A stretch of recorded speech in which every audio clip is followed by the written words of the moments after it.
So it's 3:30 on the dot. We'll get started to make sure our speakers have all the time that they can. My name's Kitty Foley. I'll be the chair this afternoon, and I'm very excited to be the chair for this session. I think it's going to be a great session, flow really well and really link in well all these topics with each other. So first up, we have Sara McCarron.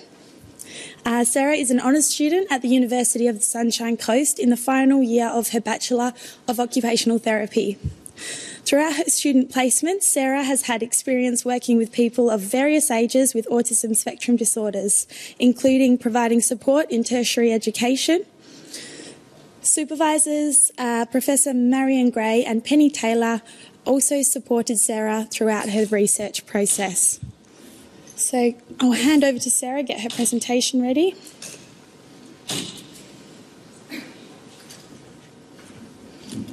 Okay.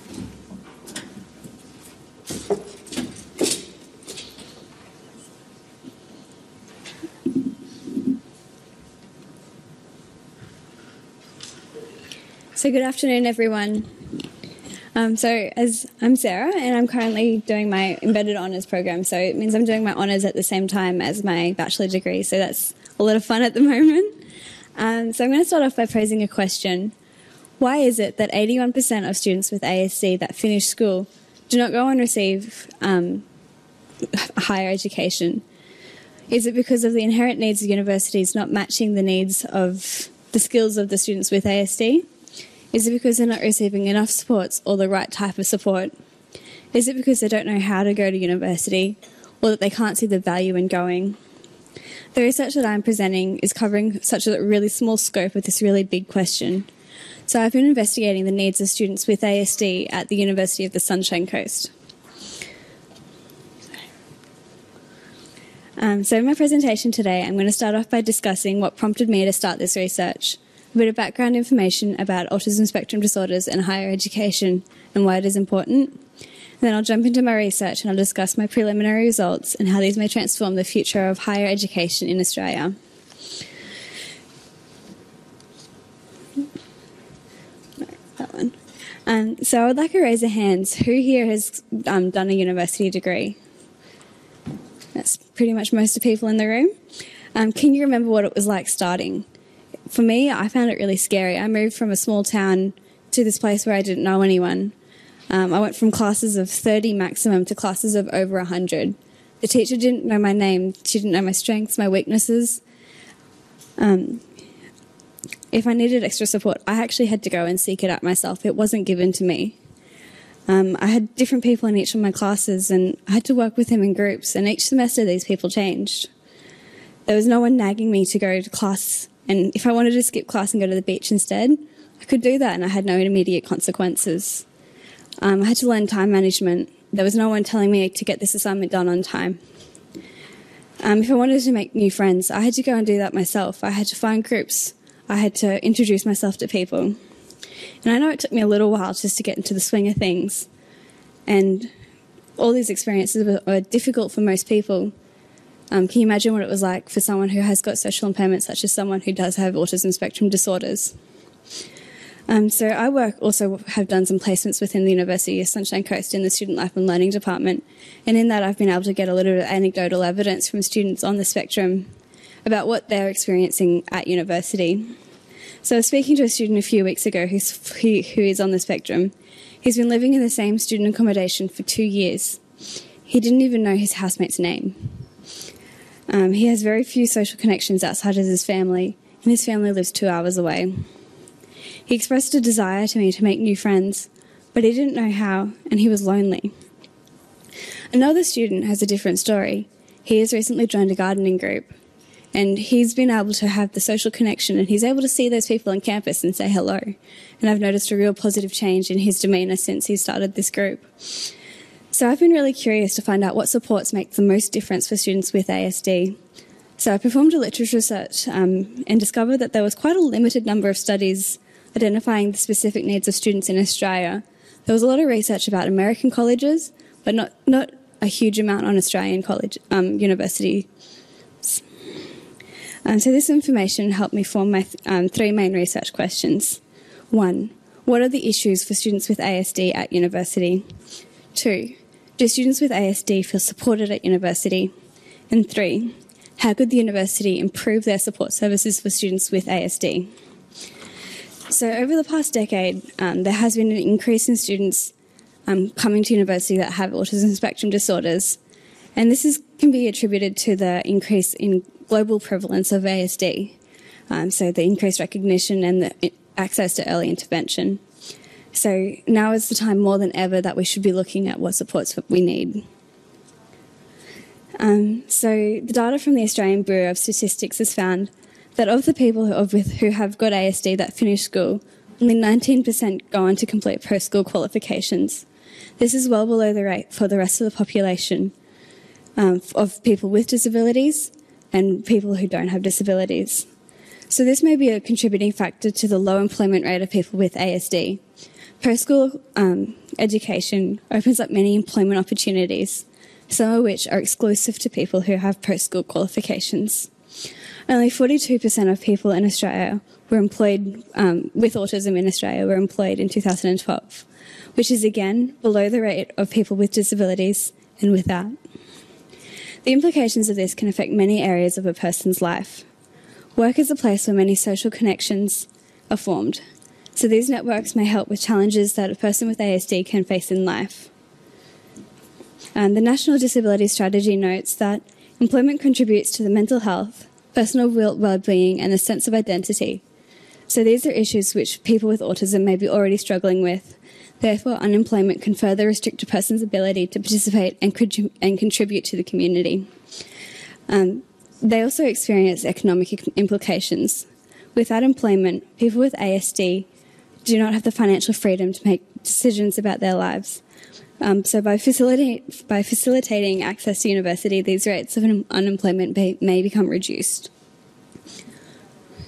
So my literature research found that common difficulties for students with ASD included difficulties with academic skills, executive functioning, which is things like goal setting, and social skills.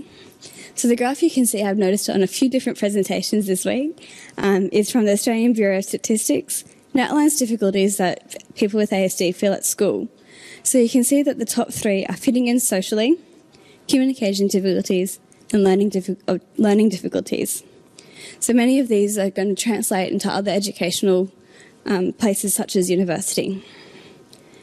So difficulties in any of these areas can lead to falling behind academically, social isolation, and mental health problems, along with dropping out of university. So I'm partway through my data collection at the moment, so I'm still getting surveys come in. I had one come in yesterday, which I haven't been able to include as yet. So I'm hoping that this is going to increase over the next few weeks. But at the moment, I've got 7 students within my research who have filled in their surveys, and they all have a diagnosis of ASD. I've also had 3 staff members who work in support roles at the university who have also participated. In the coming weeks, I have focus groups set for staff members, so this is obviously going to grow, as well as reminders set for students.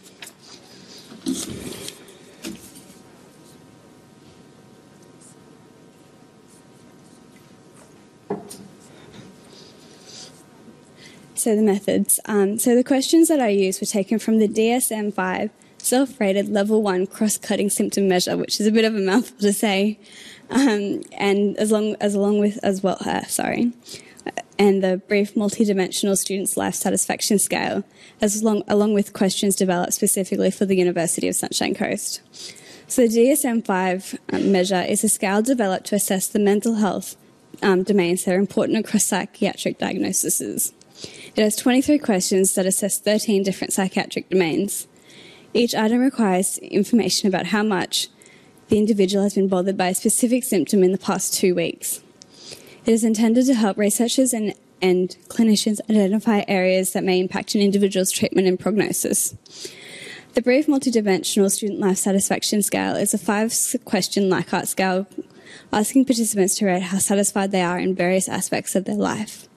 It is used in this research to identify the domains in the life where students with ASD feel least satisfied.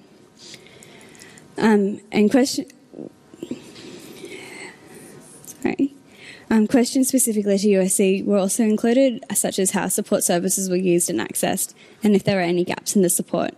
Additionally, there were Likert scale style questions about the study skills and the domains of study skills, social skills, and support needs.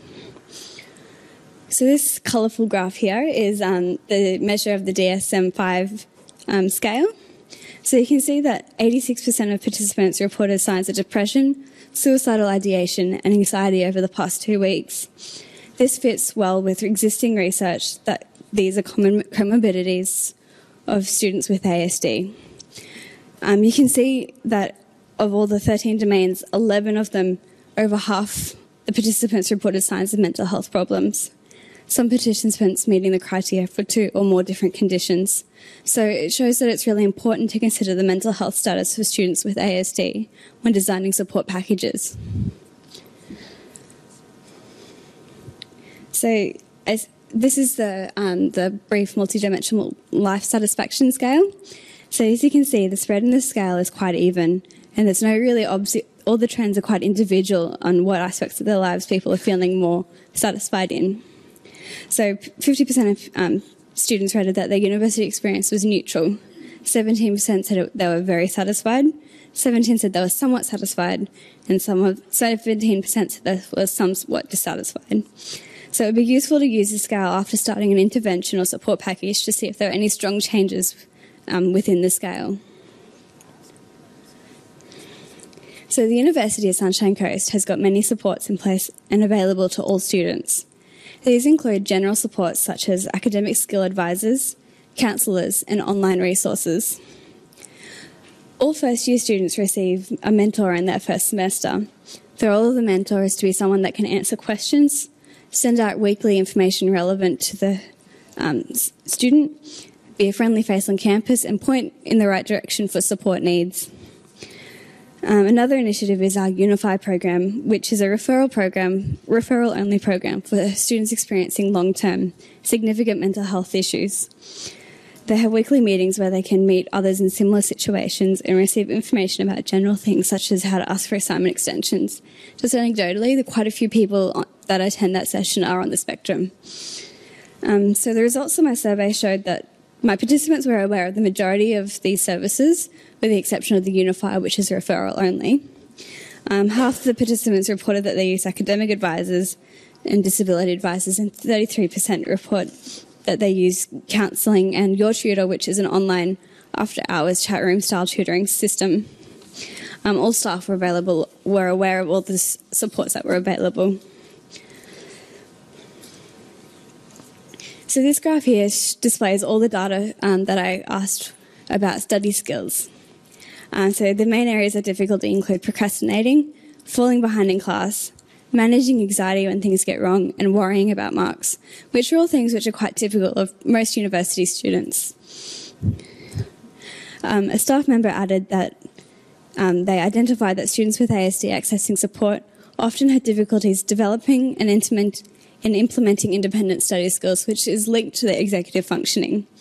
Understanding the tertiary study demands, because what you're expected to do at university is quite different to what you're expected to do at school. And understanding the roles of staff, so the academic staff and the support staff, which again is quite different to school. So the data from a Likert scale completed by students with ASD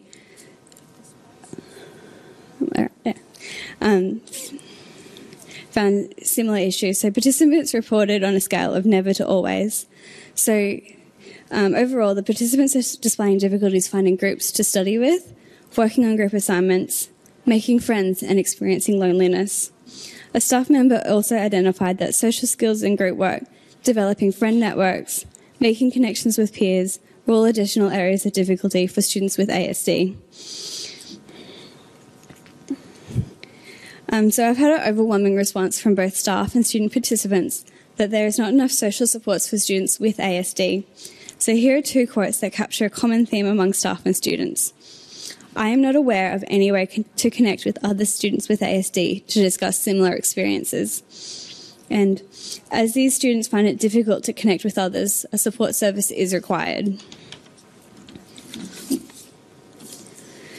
So this is the third and final part of my Likert scale ratings. Questions about accessing support were asked. I thought it was really interesting that only half the students reported that they felt like they were able to talk to a disability advisor about their ASD. Similarly, three-thirds of participants reported that they can talk to lecturers about their ASD symptoms, rare or never. And the following quotes identify areas where participants feel like they want more support. So, I would like assistance with diagnosis, advocacy, and resources to overcome. And a staff said, there should be a wider range of support options tailored to the student. For example, study skills, social connections, information for parents on how to best support their role, and role clarity among staff.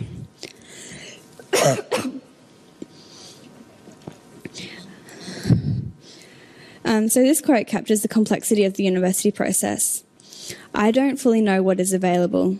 I am concerned that having ASD will affect my options of further study, for example, honours and masters, and would like to talk to someone about it, but I'm not sure how. There is too much pressure to perform well as I need to do to get into honours and masters. Having peace of mind that my disability will not impede my progress would be really good. So orientation to future study options should be discussed early on in the degree, particularly if entry is based on GPA. So the limitations to my study is namely that it's got quite a small sample size. So I'm working to a fairly strict time frame, and I would love to spend some more time on my recruitment and collecting data. But over the next few weeks, I'm hoping that more data will come in, so when my final report is published, I'll have a little bit more to talk about. So ideally in the future, studies can be conducted on a much broader scale, including using multiple universities, so we can get a picture of the support needs of students with autism across Australia. So based on my sample, I can see 4 themes emerging. One, which is something that's been reflected quite a lot over the past 2 days, is that there's no one-size-fits-all approach to supporting people with ASD. However, we can set up supports that can be quite broad and then tailored to each person's individual needs. My preliminary results show that there is a desire for students with ASD to have more opportunities for social networking, particularly with others that have an ASD diagnosis. These students may be facing similar challenges, and social interactions may facilitate problem solving and reduce loneliness. It also shows that a number of university skills, such as time management, may be difficult. Although there are university supports in place for these skills, whether or not they are accessible and useful for students with ASD should be looked at. Additionally, the mental health supports provided by the university should also be looked into to see if they are accessible for students with ASD. Further research could be done with students that have finished school but did not go on to higher education settings, or students that have dropped out of higher education, to see what their reasonings were and if more supports can enable them to access and complete higher education. So what can we do with what we know? One staff member has suggested that there needs to be more orientation support relevant to the ASD's needs, such as packages and resources tailored for people with ASD. These packages could include resources to assist people to engage in the USC community, make peer and social connections, orientate to the university and its resources, activity and leisure options, as well as education for staff and parents. They suggested that this initiative could be student-led, possibly through health promotion students or occupational therapy students. This orientation package could address many of the problems identified by participants, such as social inclusion, university skills, and accessing support.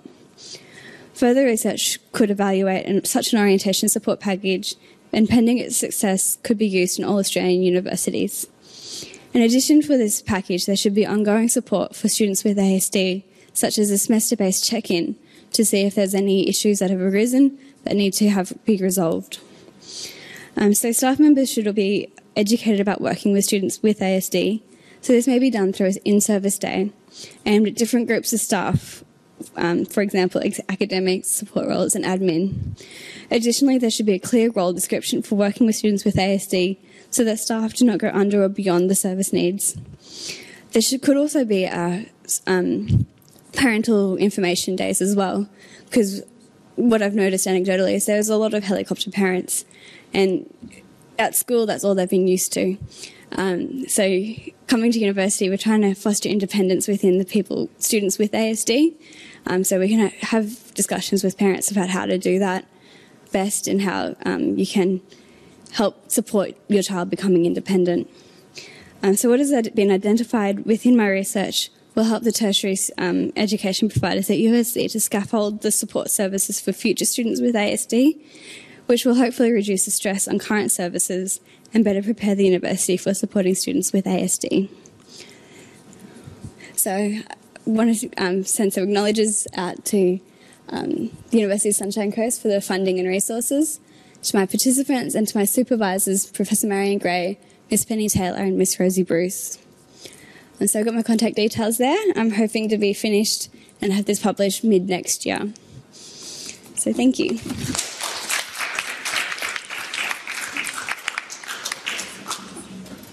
Thanks so much, Sarah. Really interesting area.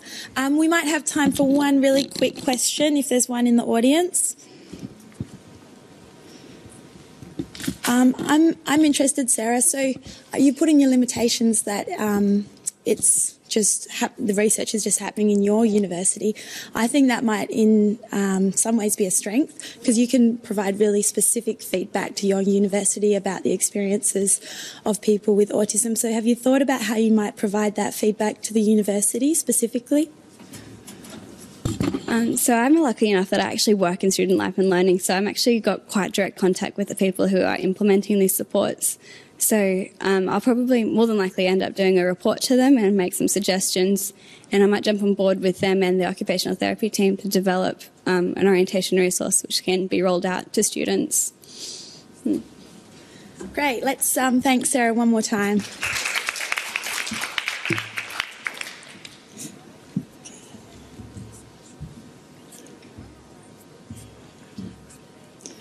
So our next speaker this afternoon is Danielle Ward. Danielle is a passionate teacher who has taught across a diverse range of educational settings. Most of her teaching experience has been in teaching youth 15 to 17 years who have disengaged from the mainstream education setting. Prior to working in this area, she worked in the special education sector across all grades. She is currently teaching in secondary school. Her research interests include improving inclusive practice for students who have diverse needs in general education settings. Her recent study involved identifying accommodations and barriers to success for adults in higher education who have autism. Danielle is going to pursue her PhD in this area, so I think this is just going to be one of the first times that we see her face. Welcome, Danielle.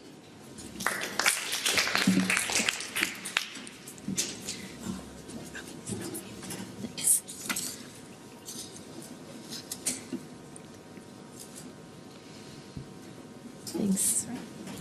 Hi, I'm Danielle. I've taught across many settings, from early primary to adult learners, but most of my experience has been with students who have disengaged from school in the TAFE setting, and a lot of those students have been on the autism spectrum. A lot of those students also undiagnosed. But my research focus was on students who are in the university setting.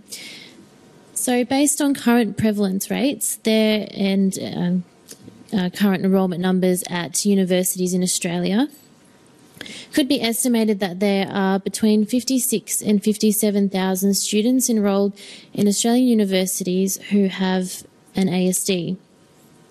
And as you know,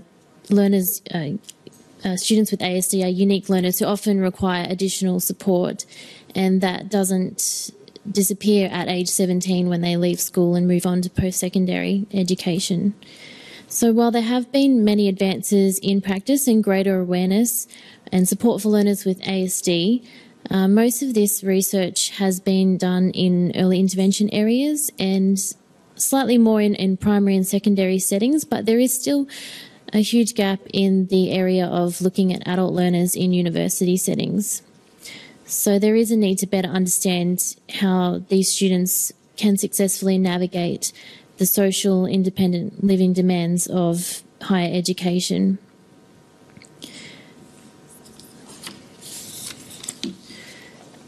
So the statistics, and I think you've seen this graph a couple of times in the last couple of days, illustrate that students continue to graduate less often than their neurotypical peers in post-secondary education qualifications.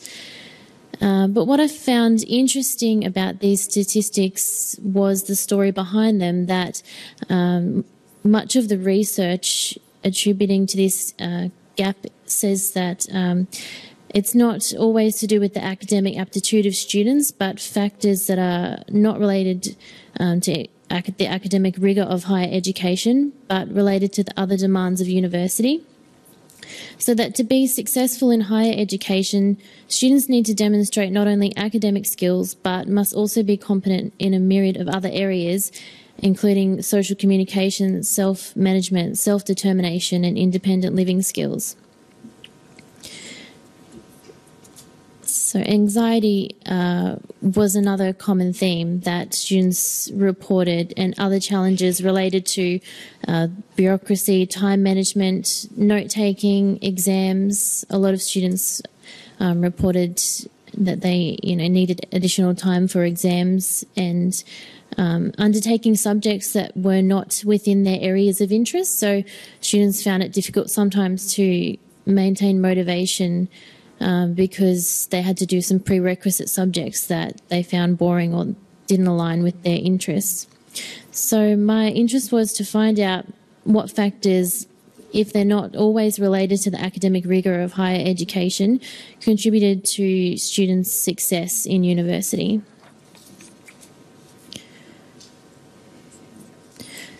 So I wanted to draw on insights from university students themselves and their significant others to paint a picture of their experience, and I thought that would be the best way to get the most true and accurate picture of what students were experiencing at university and how we might better support them to achieve successful outcomes. So the previous previous literature looked at these areas through my literature review.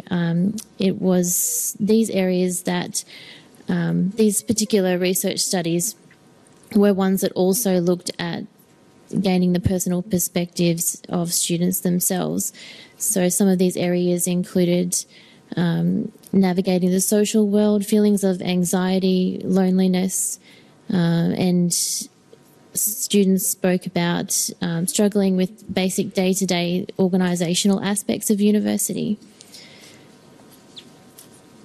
So my research was based on these three questions. It was in two phases. So the first phase wanted to find out how do students with ASD perceive their everyday life as a student in university, and what are the perceived facilitators and barriers to success in higher education, and then look at how can we then revisit and readjust practices to support students with ASD in their studies. So the methodology I chose was phenomenological inquiry. So I wanted to look at the students individually. I only had a small sample of students, but try to obtain a story of each student and their experience. I was able to find a few students from different areas, so I had some from psychology, IT, and education. And the participants were asked to identify one significant other or one person who supported them through their studies while they're at university, and 3 of the 4 participants were able to identify either a parent or a partner, and one participant said that she didn't have an opportunity to develop any close friendships or a strong social network at university, so she couldn't identify a significant other.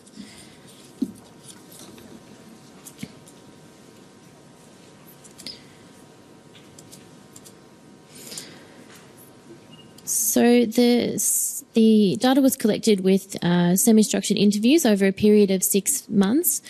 I had a small time frame being a master's project, so I met with the participants at the start of the university semester in March, and then met with the students periodically over the 6 months at different points in time. So when students were in mid-semester examinations and assessments, just to see how they were going over that time. And also during this time spoke to their families, parents and partners. And the students were also asked to provide a written reflection of their experiences. If anything significant happened, that they felt that they could sort of diarise their experience, and they did some reflective writing in these 4 areas about their experience as well. So during this 6 months, I met with each participant a total of 4 times at different points and spoke to their significant others as well.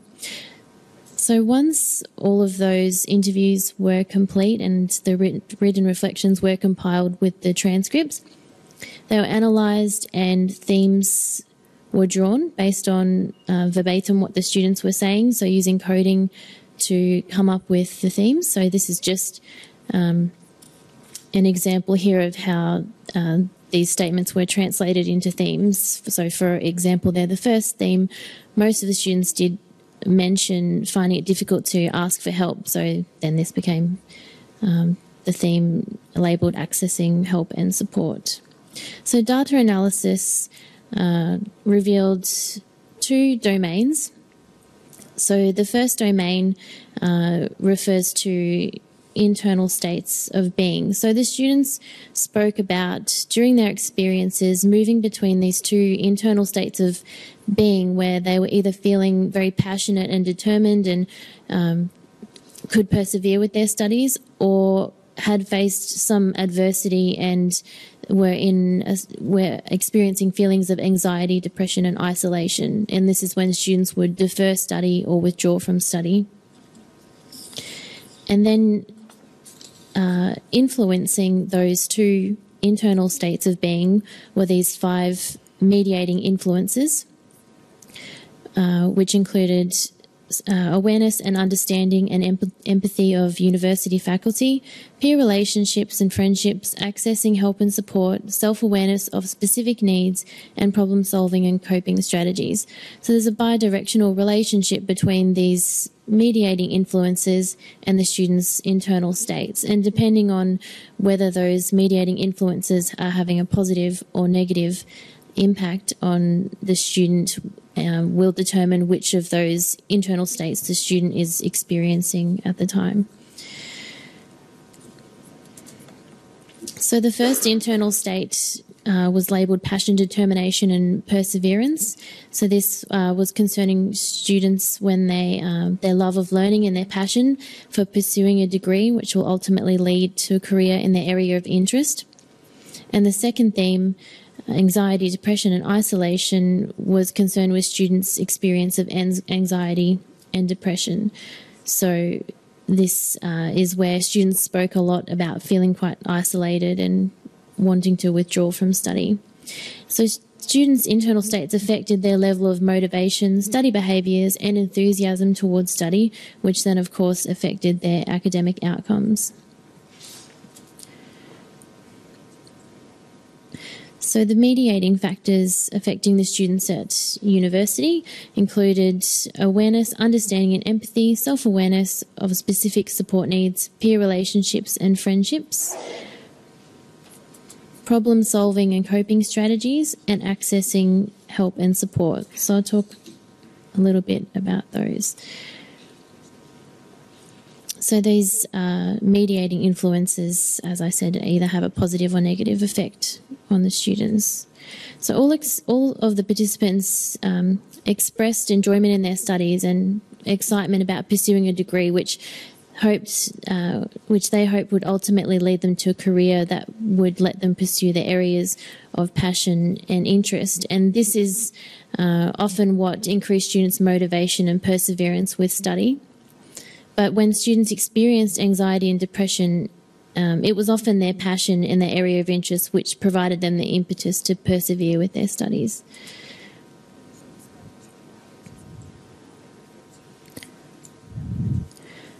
So the students, there's a couple of statements there just depicting the students' they pursued their goals with conviction and energy, but sometimes it was to the point where it was actually not good for their health and well-being, and that's something that parents and partners spoke about, that their son or daughter or their partner was a perfectionist and was putting a lot of pressure on themselves to achieve. So the students were experiencing anxiety, which often spiraled into depression. There was one participant who she had achieved 100% on an assessment and then had made this her new goal, her new bar. She was so happy and proud of herself at the time, but then subsequent assessments, if she would receive 86%, it would still be a HD, but because she knew, well, I can achieve 100%, that's, I'm capable of that, and she actually would have an emotional response to that and would self-harm. So while the students did get them over the line, a lot of the time it was at the cost of their own health and well-being, and 3 of the 4 participants had deferred study due to experiencing depression.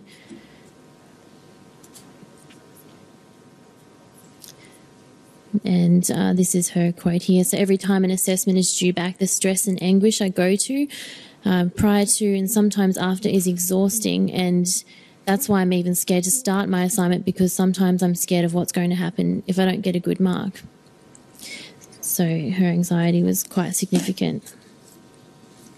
So all of the participants did have quite a high self-awareness of their support needs, and they were aware of their strengths and limitations. They knew when they were having problems and when they needed to ask for help from their tutors or peers or support staff, but they often lacked the self-advocacy skills and experienced difficulty communicating and requesting the necessary academic accommodations. So they were leaving things until the last minute.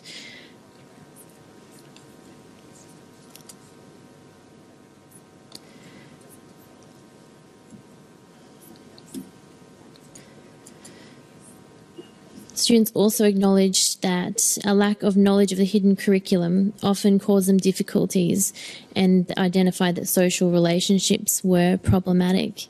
This student here, Tim, he was studying to be a high school physics teacher. He was, as I was doing the interview, he was telling me how all of these things were going on in what he was thinking just at the same time as answering the questions about his social skills. And he also spoke to me about not having to study physics until 3rd year. That came easily to him, but studied the algorithms of social interaction, and that he said if he had to study both, he couldn't have got through, that he was just lucky that the physics was so easy for him that he could take time to. He used a lot of social imitation to try to blend. So he did prefer to spend more time on academics as well. Students spoke about dealing with social anxiety, and one of the students spoke about just finding this anxiety exhausting and draining, and having to go home and lay down in a dark room just to regain her energy and gather her thoughts after becoming overwhelmed with anxiety from social interaction throughout the day. And this is concerning because in university, the literature has indicated that positive friendships and strong social networks are considered key to helping students adapt to university, and that students are at risk of becoming isolated. And all of the students did mention using social imitation strategies to meet people and form new relationships.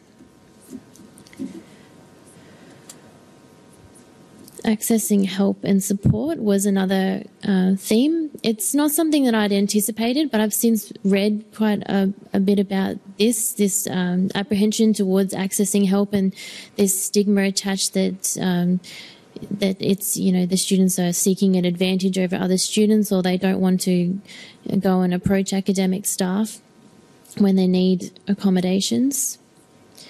What was a key factor in success for most of the students was that if they could find one or two key staff in the university who would spend time with them and work with them, even if it was somebody who they'd met in first year and they felt they could go back to that same person in fourth year to pull apart an essay or structure or a report or something like that. When the course conveners or lecturers gave up their own time to sit with the student and break down the assessment, was a huge factor in the student's success. One of the students also spoke about during an exam being able to, because he was experiencing some fatigue with the fine motor of writing, and it was a 2-hour exam, the professor let him answer the questions, the algorithms, verbally. So it's just finding those key people seem to be key to a lot of these students getting through. So this was Tim's quote here. So he was telling me that this professor had seen a student ready to give up, and even though he had the knowledge to continue, he decided to help him. He did say that it wasn't right from a university perspective, but I guess that's another important thing, is that maybe because it is certainly an accommodation that I'm sure a university would be legally able to make for a student to answer the questions verbally. So I guess just awareness of what accommodations can be made.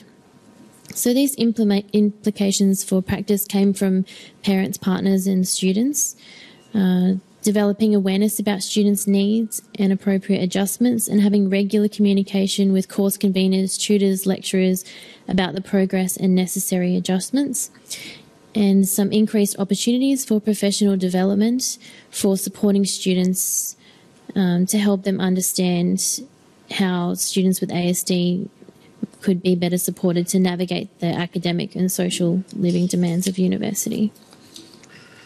And providing explicit information at critical junctures such as orientation, and providing additional workshop classes prior to semester start date which explicitly teach some of these day-to-day organisational skills.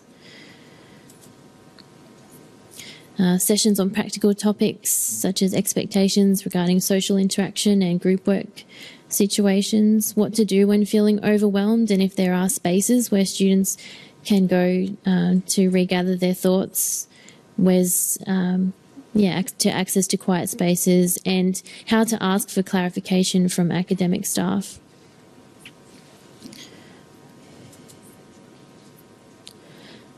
And that this support should be ongoing, not just prior to beginning university and not just in the first year, and as individualised as possible. So as an overview, participants didn't seem to enforce personal limits on themselves with regards to workload. So they were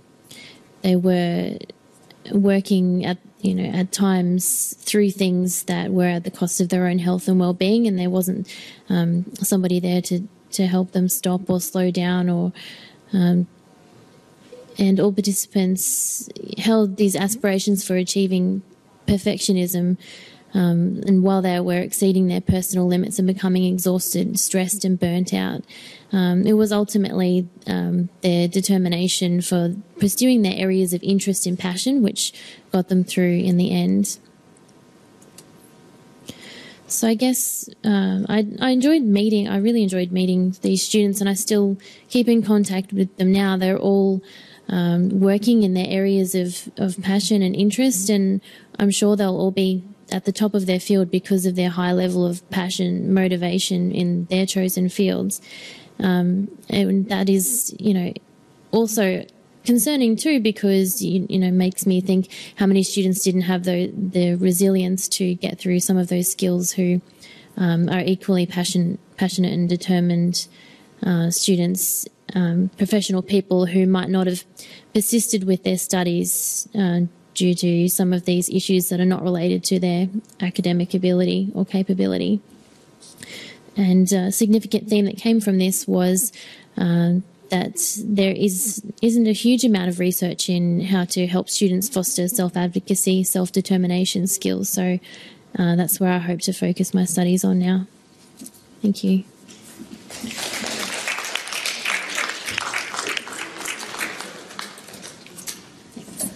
Thanks so much, Danielle. We might just hold questions for Danielle. I'm sure she'll be available after the session if you have any burning questions for her. So we've had a couple of talks about the experiences of young adults with autism at university. Now we're going to move on to some interesting kind of projects and programs which are around peer mentoring. And from what I can understand, they're going to be quite two different approaches, but both using peer mentoring. So first up, we have Jasmine McDonald and Theresa Kidd.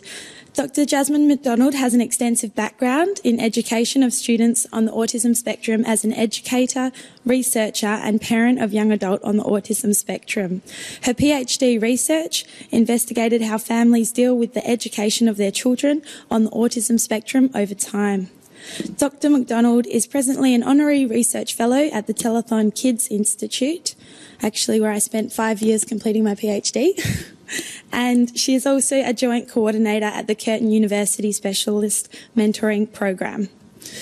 Just quickly, Theresa Kidd has worked in the disability sector for over 25 years and currently works therapeutically with children, adolescents and adults with autism.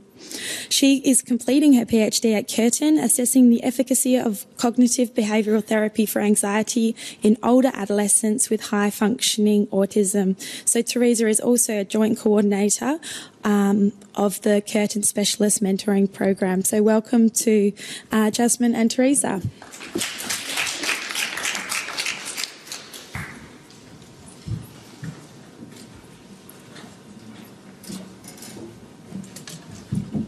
Hello everyone, it's getting to that really sleepy time of the afternoon. Did you all just want to stand up for a second? We haven't got much time, so if you could just rise to your feet and just point your right arm to the left wall and then your left arm to the right wall, put your arms in the air, and just kind of hang down a bit like this, a bit droopy, and have a little flop around like that, see how the world feels from a different space and stretch up. That's it. Okay, you can sit back down now.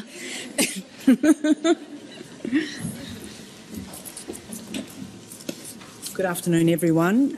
Theresa and I this afternoon are going to be presenting some information on the Curtin University Specialist Peer Mentoring Program for students on the autism spectrum and related conditions. We're going to be looking at three aspects: the pilot programs, evaluations and future directions of our program. So Jasmine and I are both parents of sons on the autism spectrum, and I home educated my son, and Jasmine, after having her son in the school system for a number of years, home educated him. We've both published research in the area of home education and autism, and Jasmine's published a book on how parents deal effectively with the education of their children. So we've both been really interested in how we can make the education experience better for people on the spectrum, which I guess is why we've come into this area. There isn't a great deal of research on, but it's really great to hear that there's more research happening. So there isn't a lot of research currently that has been published on how adults with autism are doing within the tertiary education setting. But in 2012, Aspect published a study and indicated that 80% of Australian adults had tried tertiary study. 75% indicated that they needed support, and 50% indicated that they didn't receive any support while in a tertiary institution. Disability officers reported that these students often have difficulties with verbal comprehension, planning, organisation, social awareness and group work, and that's certainly what we have seen in the students that we have been assisting, and a general lack of awareness amongst university educators. So that limited current research that Theresa was talking about also included international research, and there are some promising programs which are operating in other countries in the world, especially in the UK, US and Canada. And this research indicates that these sorts of students often need support in the areas of transition, accommodation, online resources, diagnosis, specialist mentoring, staff awareness training, universal design for learning, careers advice, work experience, social support and sensory awareness. And within that, specialist peer mentoring has been nominated as an important resource to help students navigate university life and also develop increased independence and self-advocacy. And within those specialist peer mentoring programs, there was often talk of a social group that was also organised, and that was done so that it would help these students develop social skills in a supportive setting and increase their sense of belonging at university. Recently, we were introduced to a very talented young man named Danny Taylor-Smith, who is on the autism spectrum himself, and he is an upcoming film producer. We gained funds for him to produce a film on our program to depict it, but we really wanted it to be from the perspective of the mentors and the mentees. Today, we're very fortunate that one of our mentees has come to the conference, and she'll be starring in the video today. Thank you, Christy. She did say that I could name her. The Curtin mentoring program is basically a social gathering for people who have autism or on the autistic spectrum. I went to a really small school and a class of 8 people, and so going into such a massive school, massive university, it was very difficult. It was a massive change. Oops. Sorry, I tried to put the sound up. It doesn't seem very loud. In the first year of uni, I didn't have anything or anybody. I didn't have any friends, and socialising with this many people on a pretty relatively small space was fairly hard. So I wanted to become a Curtin specialist mentor because I have an uncle who's got Asperger's, and I really saw that he struggled. I've always wanted to be a mentor, and this was a great program for that. At the same time, it allowed me to learn a bit more about the autism spectrum and also people on the autism spectrum. I thought that I really wanted to be involved in it because I think that everyone has a right to education and a right to not have a blanket way of learning. I know, for a person with Asperger's, if you're on your own and it's your first day of uni, it is really, really, really daunting. And as soon as you meet someone, it just gets so much better. My main concern with university has been not making any friends throughout my studies. My specialist mentor helps out with this by finding me small social tasks to do each week that help slowly build up my confidence and help make new friends. It's great to be able to just catch up and have a coffee and talk about what is going on in life in general. It's been a great support to know that someone's there. For actual people, it's actually hard to understand why we're so stilted. And we're not actually that stilted, it's just them who are being stilted against us. I think I had a really one-dimensional view of autism, and I really didn't understand that people with autism have these incredible strengths. I've learnt that everyone is different. I've learnt that things I may take for granted may be quite hard for people with the autism spectrum condition. I hope to one day make an important invention or discovery in the fields of mathematics, science or engineering that will have a positive impact on the world. Well, I've gained professional skills which I can take into my career. I've been able to develop communication skills, leadership skills and also oral presentation skills, which are highly beneficial for me. I get to be normal in a room full of people who are trying to understand me. It's great.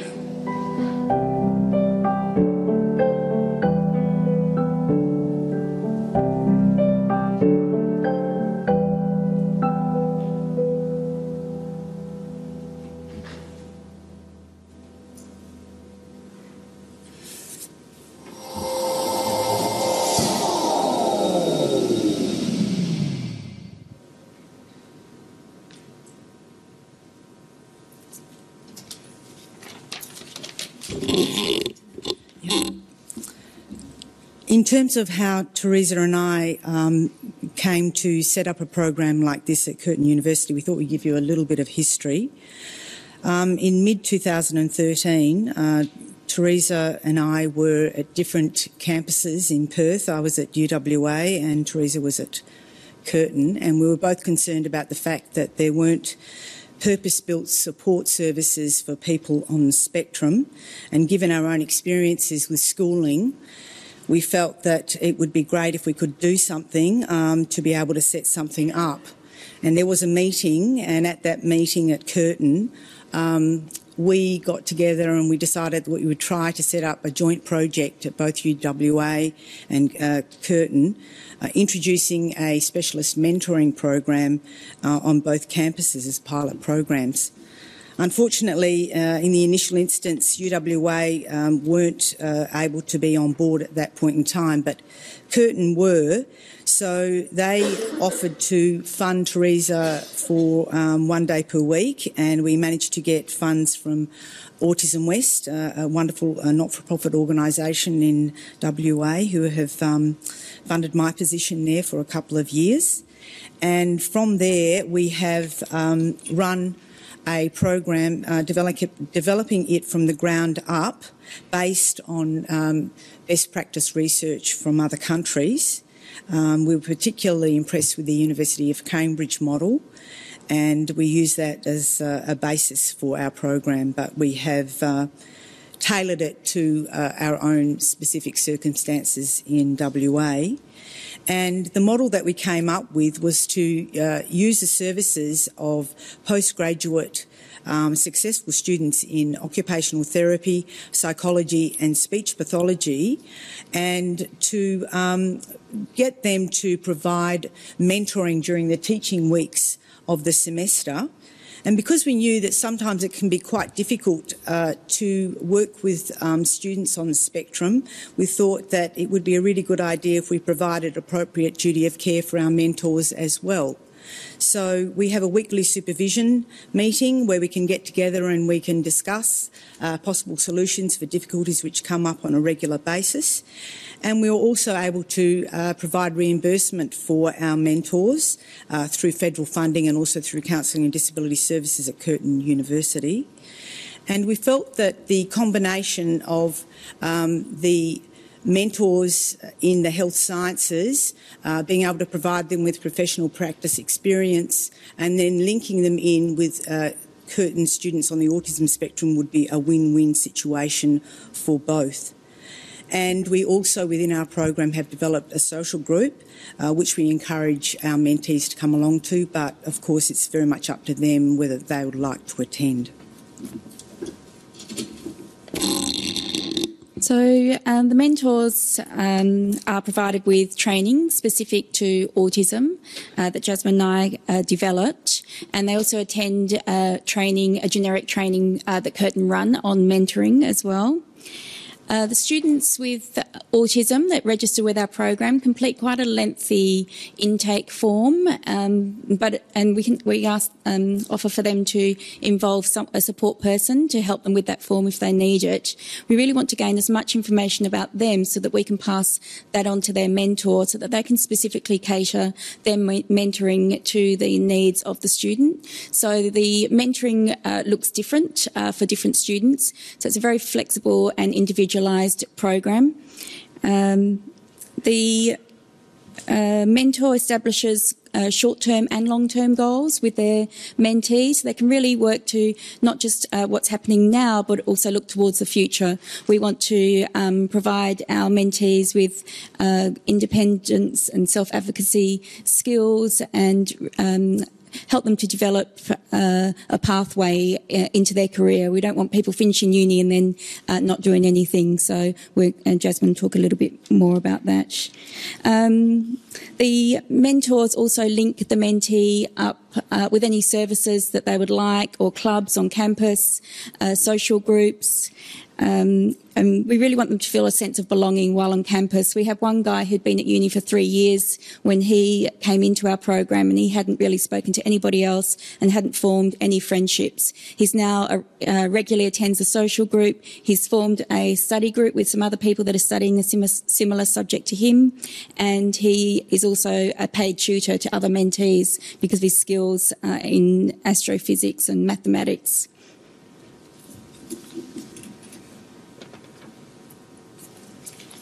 So in relation to the Curtin social group, just some details on how it runs.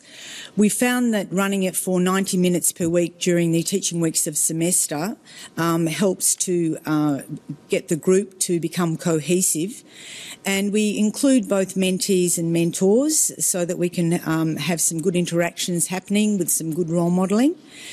The actual committee is run by both mentees and mentors, and there is also a closed Facebook page which they operate, and that closed Facebook page allows anyone to post any messages that they have, and they can also set up other social engagements and invite people who would like to come along from the social group. And that quite often happens now, where we'll have mentees and mentors setting up movies, movie outings, going and doing paintball sessions, whatever they want to do. And that can occur during the breaks between university semesters, because sometimes when students on the spectrum are no longer on campus, they can have a situation where they don't have much of a social life whatsoever. So we encourage them to swap details with each other, to make contact with each other through the Facebook page. The social group also provides a situation where mentees are encouraged, if they want to practice their oral presentations, where they can also form study groups. We try to make it so that it's a fluid exercise, the social group, based on what they feel that they would like to know more about. The latest request has been that they'd like to find out more about dating. So we have accessed Tony Atwood's dating game workshop, and we're trying to put that through our program. So we try to work from student need rather than imposing upon them what we think that they need to find out about.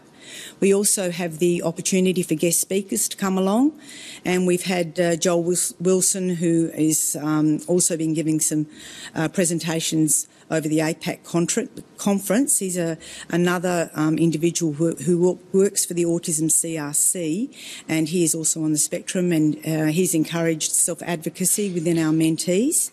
And we have people from careers, etc., who have come along and just encouraged our mentees to come and visit their services. They can often visit all of these services with the help of their mentors, because sometimes it's that initial movement into an area that is very difficult, but once a person on the spectrum feels comfortable, they can return to that area for counselling or careers advice or whatever it might be. It's the initial instance and the anxiety that can sometimes stop a person accessing these sorts of services.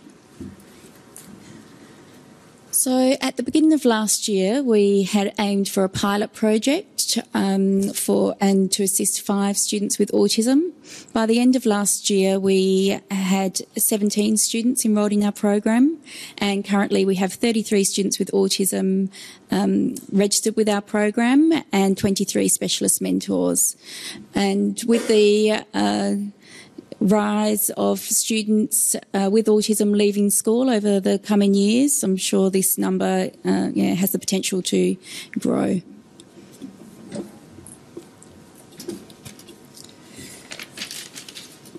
So in terms of how successful has our program been, 2 evaluations were undertaken in 2014, and they were from the mentee and the mentor perspectives. In the initial evaluation, it looked at, from the mentee perspective, it looked at students' well-being, their communication, their retention and academic performance. So Chu Ting Su, a clinical psychology postgrad student, studied 10 students within our program with high-functioning autism last year, and using a quantitative and qualitative methodology, she found that there were significant improvements in mentees' sense of support, as reported by the mentees, and a significant decrease in mentees' apprehension in communicating with others. Mentees also reported feeling highly satisfied with the program, rating it a mean score of 4.31 out of 5. And most of the 2014 mentees indicated a desire to continue with a mentor this year. In terms of the mentor perspective, the evaluation was conducted by Josette Hamilton, who's another postgrad psych student, and that looked at the views of the 7 student mentors who were involved in the initial training session, and she used Kilpatrick's model for evaluating the training, and that looked at 3 different levels of evaluation. In the initial evaluation, it looked at training satisfaction through a questionnaire. Then it followed up with looking at the amount of learning that occurred during the training session through a questionnaire as well. And then following up on the training, 3 months later, there was a semi-structured interview process undertaken with these mentors to see how they could apply that knowledge into practice. So the results demonstrated that the mentors were satisfied with the training and they gained knowledge of autism spectrum conditions. Overall, they reported that the training had supported them in their role and in understanding sensory differences in people with autism. They reported to be quite surprised at the high comorbid levels of social anxiety. And after being a mentor for some time, at the 3-month follow-up, they reported that the weekly supervision meetings with Jasmine and I were critical in supporting them in their role, as were the frequent communication that they had with us and our response to them over the weeks that they were involved, or the semesters that they were involved in the program. And they also reported feeling part of a team. Got 2 minutes. So what are our present and future goals and directions with this program? We have been pulled under the umbrella of the Autism CRC, who have very kindly funded me to write up the module so that it could be rolled out at the University of Western Australia this semester. So that will be occurring right now, and it will be evaluated over this next semester to see how successful our program is at being translated elsewhere on a different site. We are also seeking to gain appropriate recurrent funding for our program, and that's why we've been so heavily involved in trying to get evaluation so that we can prove that our program actually works. We have been trying to get philanthropic funding to provide scholarships, a dedicated psychologist, and also an appropriate study space, common room. And I'm pleased to say that we have just had $50,000 donated to our program, and we've been able to secure a sanctuary space on campus, and that was through Norton Goldfields. A director and his company decided that they would donate that money because he was a parent on the spectrum who wanted something like this available if his son was able to come to our university. So we were very appreciative of that, as are the students who are now using the sanctuary space.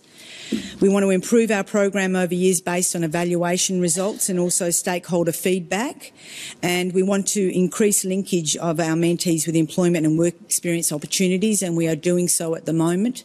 We've managed to get some of our students into areas that is meaningful employment based on the studies that they are presently undertaking, and we feel that we want them to have not just one opportunity but many opportunities to be involved with the work experience so that they can gain the level of confidence and competence that they need to be successful when they eventually go out and get paid employment. And finally, we would really like to be able to produce a best practice autism CRC peer mentoring module that will be placed on the Autism CRC website for use by other tertiary institutions across Australia. Okay, so there are contact details. Please feel free to contact us if you'd like any more information about our program or the upcoming module that hopefully will be available to you all free at some point in the future. Yeah, thank you. Thank you.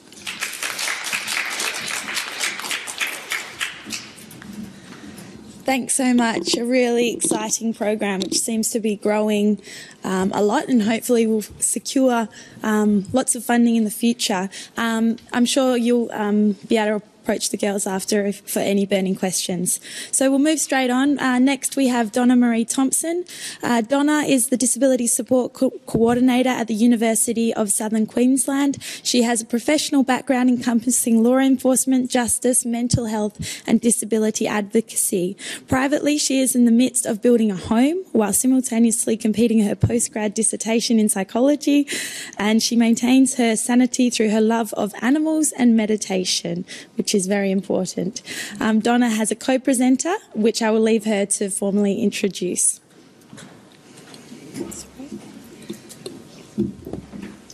Okay. Thank you so much for staying behind. It's nice to see the stars. I hope you'll hang around a little bit to meet a colleague of mine to talk a little bit later. So good afternoon, everybody. Thanks so much for being here, as I said. I'll be speaking to you this afternoon about the A-Skills program, which is a peer-mentored group study skills program that we've developed, piloted and evaluated at the University of Southern Queensland. So we have something on this side of the country too. Yay for you guys. Yay. So we're covered almost. So I'd like to set the scene for you with a little bit of background information, but I'll try and avoid as many stats because I'm fairly sure we've all had information overload and stats overload by now. But in my role as the Disability Support Coordinator at the Springfield campus at USQ, I was approached by a new student in 2013, and this student was a young man on the spectrum who was having difficulties with transitioning into his studies, and he told me that he was lonely. He was also having behavioural issues and a lack of understanding about what the processes at university were. So he asked me if we had any groups for students like himself that he could join, because he didn't know anybody on the spectrum who'd successfully completed tertiary study, and he was having doubts about his own abilities to do so. At the time, we didn't have a group, and I was brand new at USQ, and I somewhat naively and enthusiastically thought to myself, well, why don't we? And I'll just start one. So I did. But before I did, I actually conducted a needs analysis, spoke to other students, determined that they were interested.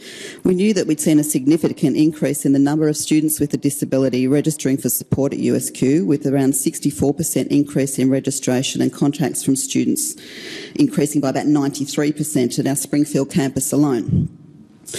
We also knew that in 2012, the Australian Bureau of Statistics was reporting about a 79% increase in the diagnosis of ASD since 2009.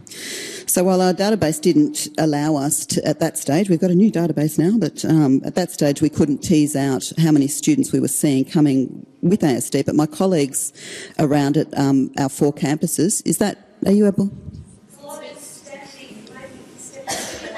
Step away from the microphone. Is that better? But I like to be noisy. Okay, sorry about that. So we weren't able to tease out exactly how many students we were seeing on the spectrum, but all my colleagues were reporting that they were seeing a substantial number of young people coming through that were on the spectrum. So it was already evident in the research that students on the spectrum were likely to experience poorer academic outcomes, and my colleagues here have talked about the high attrition rates at university, much more so than the neurotypical counterparts, and the implications of that. And the impacts of that we knew, were much larger. We knew that students on the spectrum were more likely to have difficulties with adaptive skills, with changes in routine and during transition periods, with navigating social relationships and with social communication. We also knew that students were more likely to have received funding that likely provided them with more support in their younger schooling that probably ends when they're 17 or 18. They're also receiving a great deal, likely more advocacy that in some cases was, as they were transitioning to adulthood, they were becoming more independent, and so they were receiving less of that sort of advocacy when they were coming to us in higher education. And we suspected that a reduction in both of these avenues of support had contributed to some of the difficulties we were seeing with our students in higher education. And certainly the research seemed to support those assumptions. So importantly, we believed that the impacts of increased attrition had far-reaching implications. Okay, you probably want to see this. Okay, So on an individual level, students failing to complete their studies may experience, as we've talked about, limited employment and earning opportunities and struggle with independence potentially. We were seeing students experiencing reduced self-worth and overall well-being, which is what we were really focused on trying to work on. On an organisational level, we felt that it was important that having decreased enrolments of students with disabilities could have funding repercussions for the university, which is why I was able to get this program started, and more serious still, have reputational repercussions if the university was not seen to be providing the legislative obligations of reasonable support. More importantly, on a societal level, we realised that these students possessed a great deal of knowledge and skills that if we didn't follow through with to the best of their capacity, that we were going to have a loss of valuable skills and knowledge within our communities. So with that knowledge, we decided to develop a program that hopefully would reduce some of those concerns and would, more importantly, improve the learning journey of our students that were on the spectrum. So first and foremost, we turned to evidence-based practice to underpin the basis of the proposed program, and we decided to use the theoretical underpinnings of Ryan and Detchi's self-determination theory as a basis for our program. The aims of that program, built within that psychological theory, were that we wanted to focus on building the competency of students on the spectrum, specifically around managing their studies at university. We aimed for the program to move the students toward feeling greater autonomy around their own personal learning. And we created opportunities within the program for students to experience relatedness with both the facilitators and fellow participants within the group. Again, looking at current research, we believe that there were benefits to be gained from listening to my colleagues here, having the program facilitated by fellow senior students, and we've had no lack of very enthusiastic students from our psychology programs, from our human service programs and our education programs volunteering to provide that facilitation. They had to have some experience or knowledge of ASD. We provided training around sensory sensitivities and some of the traits of that. We also had, they had to be able to provide or have the ability to provide autonomy-supportive facilitation. And again, we provide training in that. In keeping with self-determination theory, attendance was voluntary, and we invited participants on the spectrum to join the program through various promotional opportunities, including emails and on our web pages. So by the end of 2013, we developed the A Skills Peer Mentored Study Skills program. So what is it? Well, it's 8 one-hour sessions held each semester, weekly, and offered in semesters 1 and 2. Number of participants are capped at 8, and we do that to ensure that it's manageable for our facilitators, and intentionally we wanted to reduce any kind of threat of anxiety around large numbers with some of our students. Each session has a session plan, but it's, as I said, underpinned with the aims of the psychological theory and the competencies, but it's largely informal and student-led. The facilitators act as guides for each session by introducing topics for discussion and steering the discussion back to the topic if need be. The program incorporates a number of sessions of guest speakers. So, for instance, somebody from Student Services comes and talks about the supports that are available at USQ. We have a lecturer or a number of lecturers who volunteer to come in, and they provide an empathic, safe space for students to discuss concerns and behavioural expectations. We also have a career development practitioner to come in to model interview skills and to talk about issues around employment and disclosure. The A Skills program was piloted at our USQ Springfield, which is our Brisbane campus, in semester 1 of 2014, and I'm very excited to say that this semester it was rolled out to our Toowoomba and our Fraser Coast campuses as well. I don't want to click the slides. Okay. Cool. All right. So at each session, resources are provided or made available to participants, including takeaway visual aid organisers. And I don't know if you've been out to the NDCO stand out there, but they've released some great transition brochures which the students work with as well. And we've also been fortunate to receive some funding from the NDCOs, which we're looking to provide future resource options for our students. There's a number of variety of activities that participants can choose to participate in at each session, including goal setting and stress management techniques. At the conclusion of the 8-week program, students are offered the opportunity then to join the USQ Autism Spectrum Mentor Network.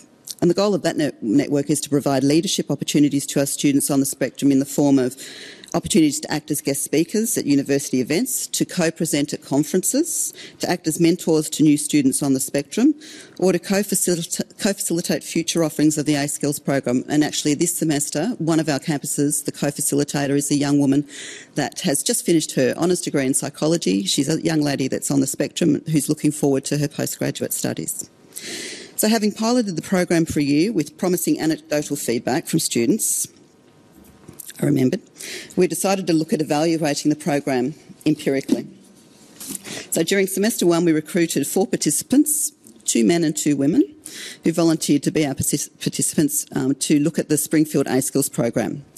We did it by semi-structured interviews, and the aim of the research was to get an understanding of the students' experience of the program, which we felt was, we wanted to provide a voice to our students to find out what they experienced by participating in there.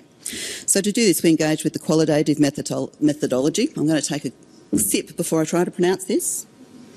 One of you might like to do that. Interpretative phenomenological analysis, herein known as IPA.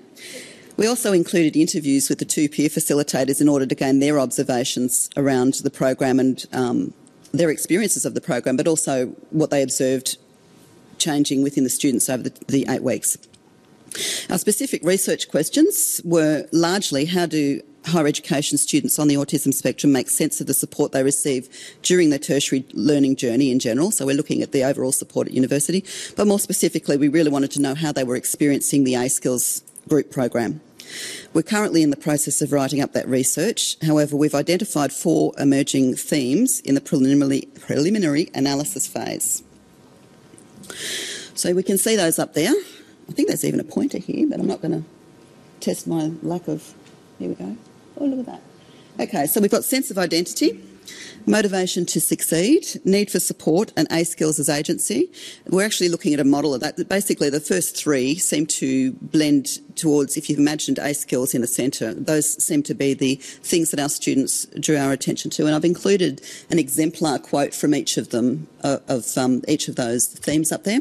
Each of the themes are also broken down into sub-themes of what was concerning our students or what they're, around their experiences particularly. You'll note also that each of our participants selected their own pseudonym to protect their anonymity in the research, and they're a really creative bunch, these guys. So, I'd like to draw your attention to the last quote there from Kane. Kane told the researcher that talking to other people that were on the spectrum about study skills was advice that he was probably going to find more helpful to him.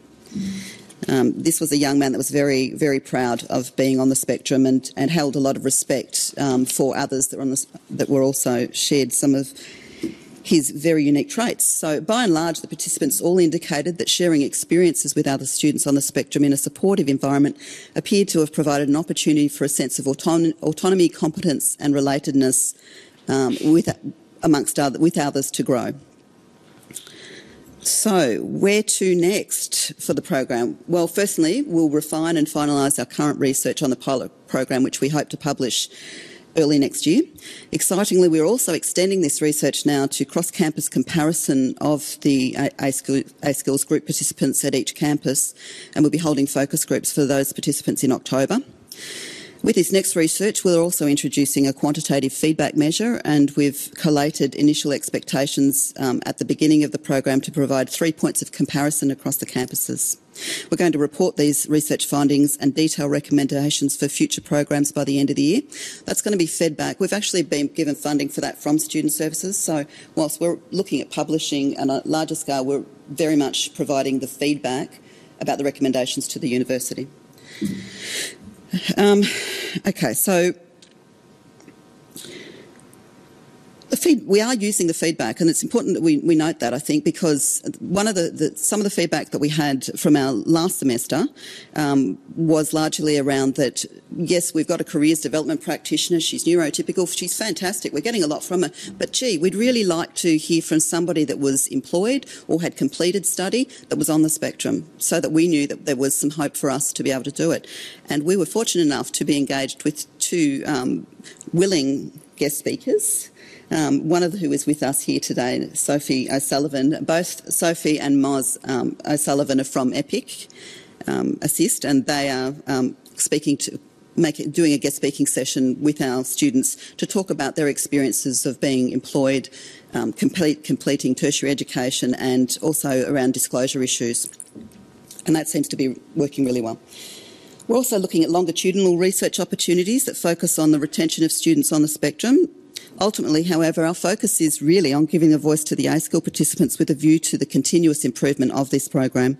And while we can't say definitively that the program improves the wellbeing of students on the spectrum, at this point we can say that the findings of our research so far have shown that those participating in our research certainly appear to reap benefits in terms of building competency and relatedness during their time in the program. So, and on that note, and most importantly, I'd like to introduce you to my co-presenter, Kate Seymour.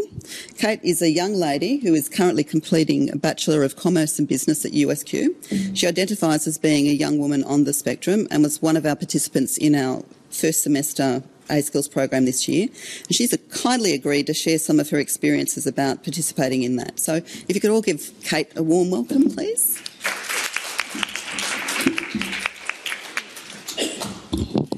Significantly taller.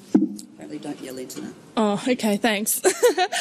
Okay, hi everyone. My name is Kate and I'm a first-year business and commerce student currently studying at USQ on the Springfield campus. And I was very fortunate to be a part of the A-Skills program in the first semester of this year. And I'll be talking to you about the things I've found important about attending A-Skills. I think it was very important for myself to participate in this program, as it gave me the opportunity to meet with others on the spectrum. The importance of meeting others on the spectrum is that you gain more of an understanding of yourself. After observing and interacting with others in the program, I felt more accepted and gained the confidence to say, hey, yes, I'm actually on the spectrum.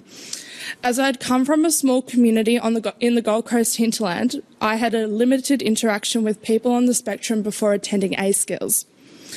Another important thing about attending A-Skills was that I was given the choice to attend the program. It wasn't forced upon me. Being given the choice of attending A-Skills was very different for myself, as when I was younger, I was forced to attend many social skills programs, though throughout my schooling, which some were very beneficial, others not so. But attending A-Skills gave me the feeling of independence that I had control of my learning. I also found that having facilitators that weren't lecturers but fellow students was also very important, as they were on the same level of us, which helped us all to have the ability to talk about everything and anything. Attending A-Skills has also given me a new independence, as I learned many new skills from attending, such as learning new ways to tackle stress, goal setting, helping with unpacking assignments and exams, being comfortable with others, and uni lecturers. And another important thing about attending A-Skills is that I learned different skills that will help me gain future employment, such as appropriate interviewing techniques, eye contact, preparing for interviews, time management, when or not to disclose that you've got the condition. As I understand, it sometimes can be the hardest thing, and in some situations it can be seen as a negative. I felt that this was very important after this particular session that we had on careers, that I gained the confidence that I can achieve anything if equipped with the right skills. So to finish, I would like to thank you for all listening. And even though she's not here today, I'd like to thank my mum, as I understand how hard it must be parenting not one but two children on this spectrum single-handedly. And also I'd like to thank Donna-Marie, for giving me this opportunity to speak today, and also for developing A skills, as I know that this program has a very bright future. Thank you.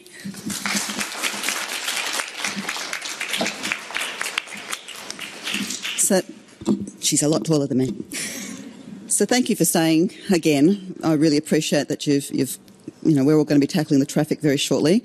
My contact details are there. If you just look me up at USQ, I'm happy to talk to anybody about the program because we feel that it does have a bright future.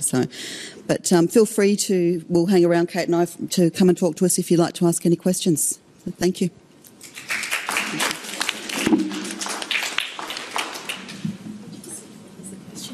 Is there a question from the floor? Oh, here we go. Big voice, or else there's a microphone next to you. For me or for Kate? Yes. I would like to ask a question to Jasmine and Theresa. I noticed there has been a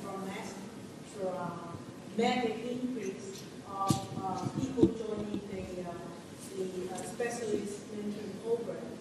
My question is that what's the proportion of participants? I mean, on the spectrum, participants who are on the spectrum received formal diagnosis before joining the program. The first question. The second question: if there are any cases who did not receive any formal diagnosis before joining the program, how would you introduce the program to the person? Because not yet the formal diagnosis established.